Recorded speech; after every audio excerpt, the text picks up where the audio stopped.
আজকে সকালে ভোরে আমাদের পার্শ্ববর্তী রজব আলী আছে, ওনার ছেলে সবুজ, তার নেতৃত্বে প্রায় 200-250 সন্ত্রাসী আজকে ফজরের নামাজের পরই তারা কাউকে কিছু না বলে আচমকা ঘরের ভিতরে এসে ভাঙচুর করে আমাদের লুটপাট করেছে।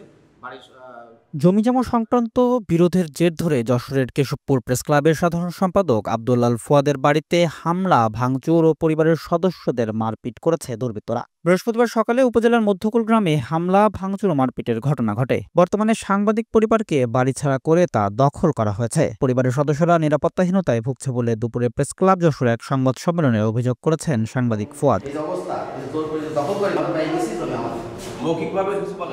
তিনি জানান, 1984 সালে প্রতিবেশী বিএনপি কর্মী রজব আলীর কাছ থেকে 20 শতক জমি ক্রয় করে ফুয়াদের বাবা। সেই জমিতে পাকা বাড়ি নির্মাণ করে দীর্ঘদিন ধরে বসবাস করে আসছে তার পরিবার। এক পর্যায়ে ওই জমি দখল করে লিখে নেওয়া হয়েছে অভিযোগ তুলে আদালতে মামলা করে রজব আলী। বৃহস্পতিবার সকালে হঠাৎ বিএনপির স্থানীয় ও বহিরাগত 2 শতাধিক নেতাকর্মী সাথে নিয়ে রজব আলীর ছেলে সবুজ হোসেন বাড়িতে হামলা করে। এ সময় পরিবারের সদস্যদের টেনে হিঁচড়ে বের করে দিয়ে মারধর ও বাড়ির আসবাবপত্র ভাঙচুর করে। পরে বাড়িতে তালা লাগিয়ে সকলকে ভয়ভীতি দেখিয়ে বাড়ি ছাড়া করতে বাধ্য করে তারা। খবর দিলে ঘটনাস্থলে পুলিশ উপস্থিত হলেও নীরব ভূমিকা পালন করেছে বলে অভিযোগ ফুয়াদের।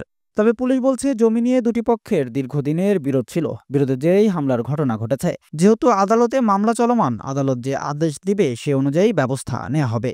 এইভাবে একজন মানুষকে বাড়ি থেকে বের করে দিয়া, এটা তো কোনো আইনি বলে না।